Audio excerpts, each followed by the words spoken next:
Assalamualaikum warahmatullahi wabarakatuh. Perkenalkan, nama saya Fitria Ayuni Andika Putri, NIM E2019-2273 dari ES6.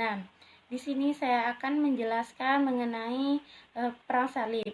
Perang Salib merupakan peperangan keagamaan selama 2 abad yang terjadi sebagai reaksi Kristen di Eropa terhadap umat Islam di Asia yang dianggap sebagai pihak penyerang. Sejak tahun 632 Masehi hingga meletusnya Perang Salib, sejumlah kota-kota penting dan tempat suci umat Kristen telah diduduki oleh umat Islam seperti Suriah, Asia Kecil, Spanyol, dan Silisia.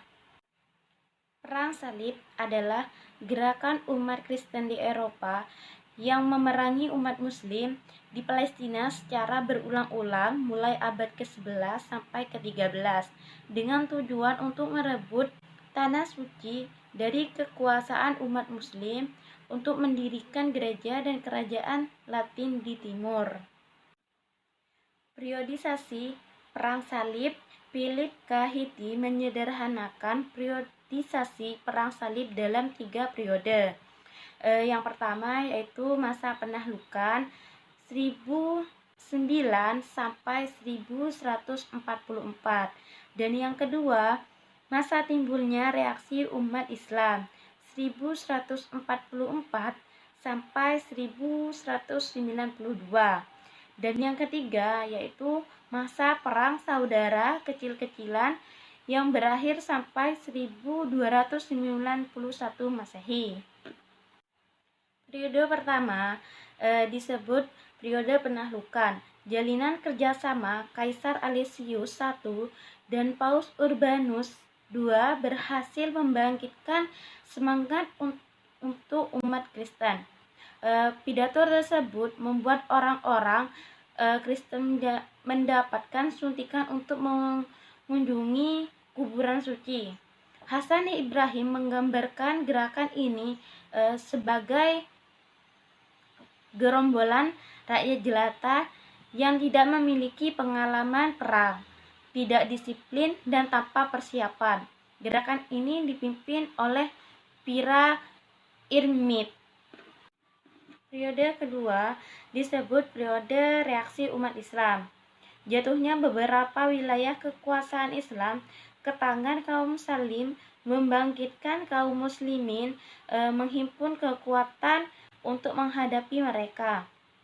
Di bawah komando Imanuddin Sangi, gubernur Mosul, kaum muslimin bergerak maju membendung serangan pasukan Salib. Bahkan mereka berhasil merebut kembali Aleppo, Edessa.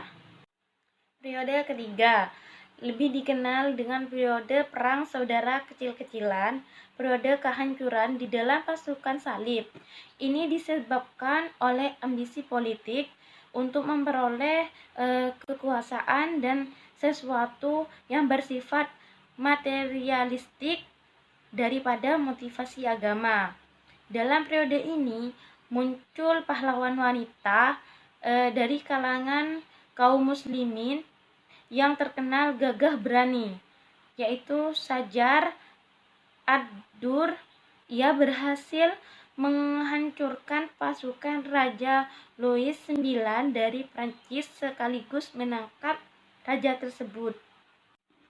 Nah, terakhir dampak Perang Salib bagi dunia Islam. Perang Salib yang terjadi sampai pada akhir abad memberi pengaruh kuat terhadap Timur dan Barat. Di samping kehancuran fisik, juga meninggalkan perubahan yang positif walaupun secara politis.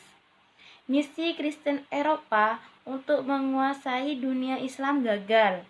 Perang Salib meninggalkan pengaruh yang kuat terhadap perkembangan Eropa pada masa selanjutnya.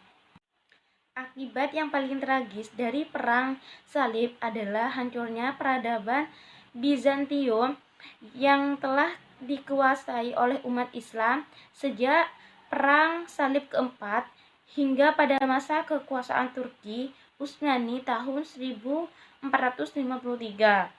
Akibatnya, seluruh kawasan pendukung kebudayaan Kristen Ortodok menghadapi kehancuran yang tidak terelakkan, yang dengan sendirinya impian Paus Urban II untuk unifikasi dunia Kristen di bawah kekuasaan Paus menjadi pudar. Bagi umat Islam, perang salib tidak memberikan kontribusi bagi pengembangan kebudayaan, malah sebaliknya kehilangan sebagian warisan kebudayaan. Peradaban Islam telah diboyong dari timur ke barat. Dengan demikian, perang salib itu telah mengembalikan Eropa pada kejayaan bukan hanya pada bidang material, tetapi pada bidang pemikiran yang mengilhami lahirnya masa Renaissance. Hal tersebut dapat dipahami dari kemenangan tentara salib pada beberapa episode, yang merupakan stasiun ekspedisi yang bermacam-macam dan memungkinkan untuk memindahkan khazanah peradaban timur ke dunia Masehi Barat pada abad pertengahan. Bagi dunia Islam, perang salib telah menghabiskan aset kekayaan bangsa dan mengorbankan putra terbaik. Ribuan penguasa, panglima perang, dan rakyat menjadi korban.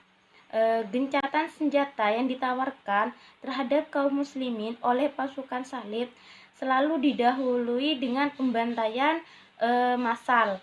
Hal tersebut merusak struktur masyarakat yang dalam limit tertentu menjadi penyebab keterbelakangan umat Islam dari umat lain. Sekian dari saya, kurang lebihnya mohon maaf.